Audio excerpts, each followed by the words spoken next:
Yolett McPhee-McCuin is affectionately known as Coach Yo, and she's beginning her 8th year as the head coach at Ole Miss. In 2024, Coach Yo assumed the reins again of the Bahamian women's national team after previously holding that title from 2004 to 2017. I just confessed to Coach Yo that I joined the USA Basketball Board of Directors last year, so I will primarily cheer for USA Basketball, but secondarily for the Bahamian national team as she looks to lead her home country in earning a spot in the 2028 Summer Olympics. Coach Yo is the first woman from the Bahamas to sign a Division I letter of intent to play basketball and is the first Bahamian woman to serve as a head coach at the Division I level. While not on the court, Yolett is a highly requested speaker and philanthropist. Ask her what she's done this summer. I just had that conversation. She's heavily involved in the community through her No Ceilings with Coach Yo Foundation. The nonprofit works to provide support for women and children through basketball clinics and educational initiatives in both the United States and in the Bahamas. Welcome Coach Yo to the podium.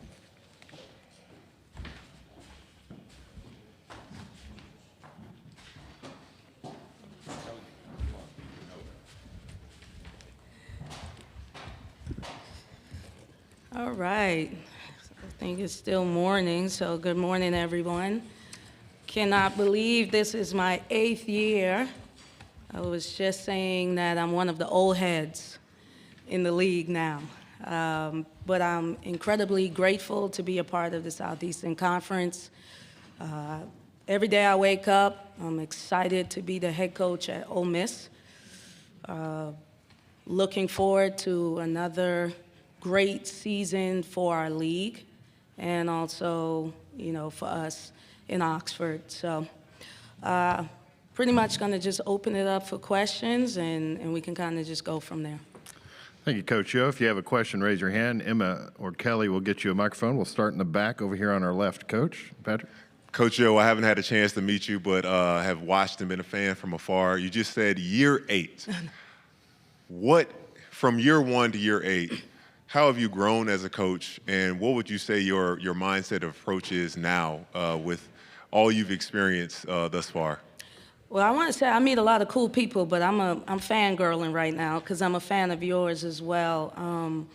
And so I'm really humbled to be in your presence. But as far as I'm concerned, this journey has been a long one.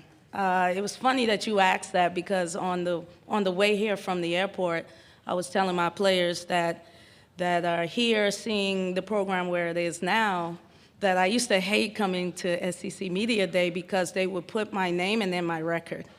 And my record would be 1-15, 0-16 in the beginning years, and it was embarrassing. And I would always say, why don't they just focus on this year? Right now I'm undefeated. And so, I stand here with great pride in saying that I'm undefeated right now, but the journey has been one of ebbs and flows.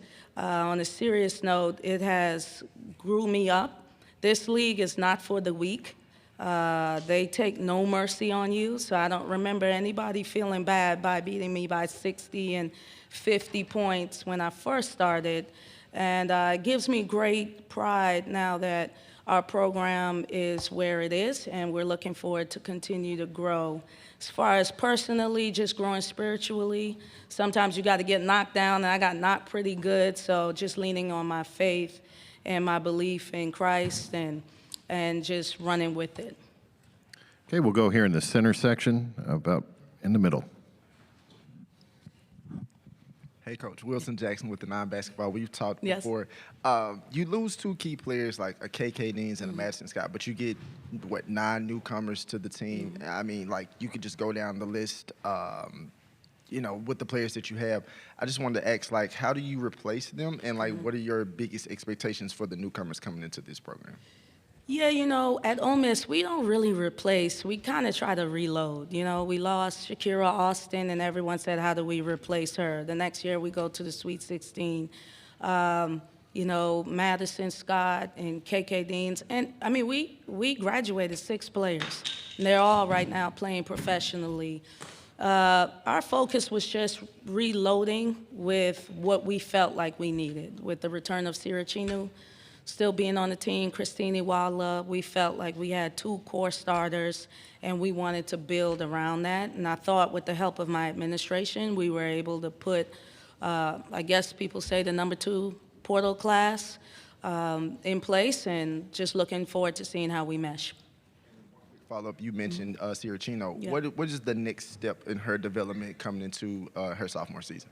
Well, she's no longer a freshman, and I don't know if you, freshmen don't even know how to practice.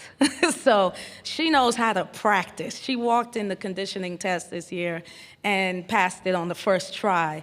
Last year, we had to drag her across the line. So there's a level of maturation you have after going through the gauntlet of the Southeastern Conference for a year.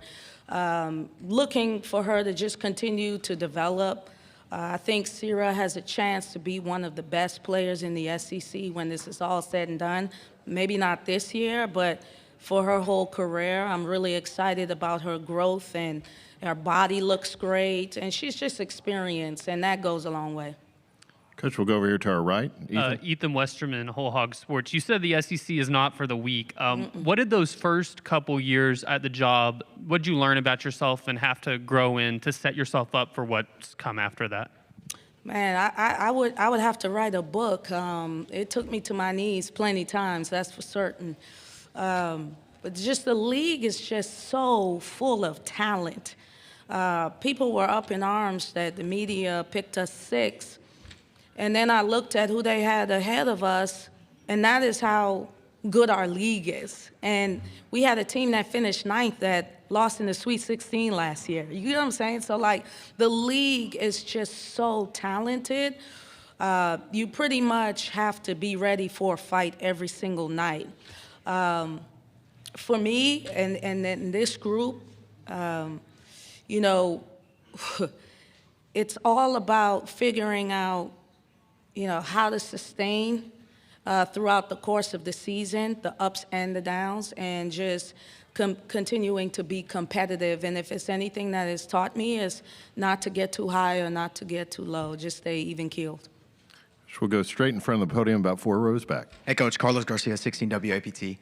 Your word of the year is give this year. Mm-hmm. What's the significance behind that message, and what are you telling your team so they can execute on that word of the year this season? Yeah, that came to me. Usually I kind of let it manifest naturally, and I did with this word this year. Last year was joy, and I felt like we needed that. But this year, as we look at the landscape of athletics right now, a lot of people alluded to the pros. That is not my opinion. While we want to be pro-prep, these are still young people, and they're students, and they go to class, and they cry, and they learn, and they have shortcomings, and I'm here to mentor them. This is not the pros. We have some aspects of it, and they receive a lot. And so it just came to me like this year that the focus needs to be, I think real leaders give. Real leaders are servants. And they have to want to give because they always receive. And I don't think that the world is just set up for that. And I don't want any student athlete to leave Ole Miss thinking that they're just going to receive without giving. And so that word means, in the larger frame, as people to embrace the attitude of giving, but also giving their 100% in the classroom, giving their 100% on the court, giving to each other as they fight every day to accomplish one goal. Coach, we'll go right straight in front of us. AP? Good morning, Coach. Good morning. AP Stedham, AP as we see it. Coach, what was the lure for McMahon of Ohio State to come to Oxford, Mississippi and play for you? Yeah, with Cody, that was probably one of my easiest recruiting experiences that I've ever had, and very unusual. Got on the phone with her, and I said, listen, this can go one or two ways. You can either go somewhere else, or you can come here, and we can both do something special with each other. And I said, I think there's a benefit that both of us can have. If you don't want that, then this is not the place for you. I think a month later, she got, or maybe 2 weeks later, got on campus, walked around, and she said, "Coach, I'm coming."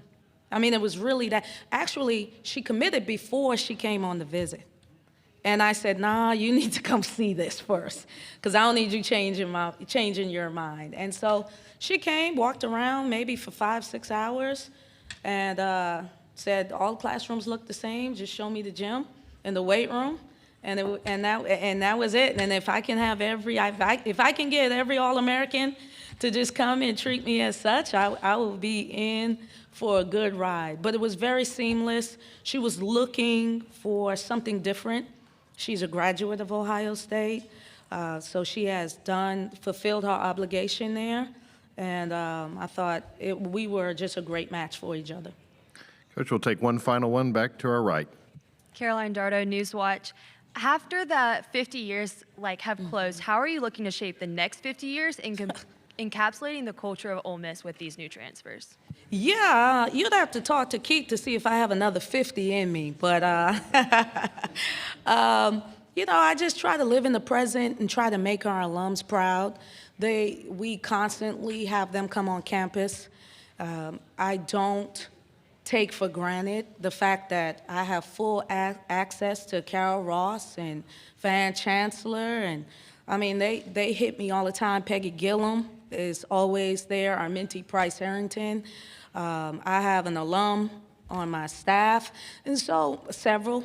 So for me, I just want to make the people that laid the foundation years before I even came to Ole Miss proud, and then I want to make the people that believed in me and gave me a chance proud. There is not a day I don't wake up and I am not grateful to be the head coach at Ole Miss.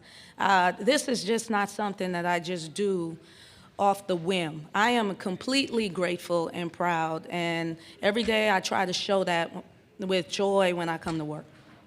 Coach Yo, thank you for your time this morning. Thank you.